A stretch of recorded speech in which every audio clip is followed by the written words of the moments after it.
ላም ባልዋለበት ኩበት ለቀማ እንደሚባለው። ሰላም አለይኩም ወራህመቱላሂ ወበረካቱሁ።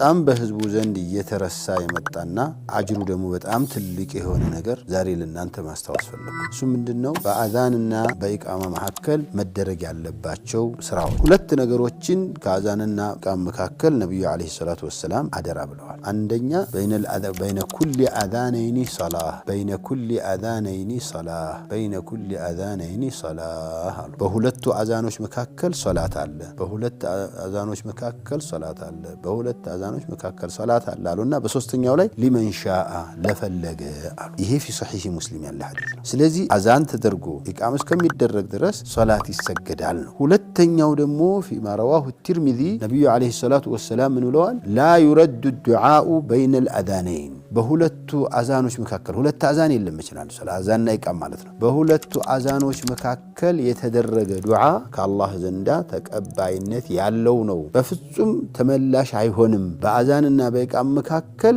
የሆነ ሐጃህን አቅርበህ ከአላህ ዘንዳ የማይወጣበት ምንም ምክንያት የለውም። ይህ እንግዲህ ትልቅ እድል ነው። በቀን 5 ጊዜ አዛን ይደረጋል። 5 ሐጃዎችህን እንኳን ብታቀርብ ሐጃህ በሙሉ ነው ወጥቶ የሚያልቀው። ብዙዎቻችን ላም ባልዋለበት ኩበት ለቀማ እንደሚባለው ነብዩ አለይሂ ሰላቱ ወሰለም ዱዓ አድርጉበት ያለውን ቦታ ትተን ባልተባለበት ሰዓት ላይና ቦታ ላይ ወይም ጊዜ ላይ ራሳችንን ስናስጨናንቅ እንታያለን። ሰዎች ሱጁድ ላይ ሆነው ያደረጉት ዱዓ ቀሚኑን አንስተጃበ ለሁም ዱዓቸውን ሊቀበልላቸው ተገቢ የሆነ ቦታ ፊታቸውን መሬት ላይ ሱጁድ አድርገው ባሉበት ነው፣ መሬት ላይ ተደፍተው ባሉበት ነው ብለውናል። እነዚህና የሌሊት ዱዓ እንደዚሁም በአዛንና በኢቃማ መካከል ያሉት ዱዓ ከሚሰሙባቸው በሐዲስ ሶሒህ የተረጋገጡ ስለሆኑ ሁላችንም እድሎችን ልንጠቀምባቸው ይገባናል። አዛን ተደርጎ እስከ ኢቃም ድረስ ባለው ሰዓት ብዙ ሰው በተለያዩ ባሉባልታ ወሬ ዝም ብሎ ሜዳ ለሜዳ እየሄደ ኢቃም ሲደረግ እንደርሳለን እያለ ጊዜውን የሚያሳልፍ ስላለ ይህንን አደራ ለማለት ነው። ጀዛኩሙላሁ ኸይር። ወሰላሙ አለይኩም ወራህመቱላህ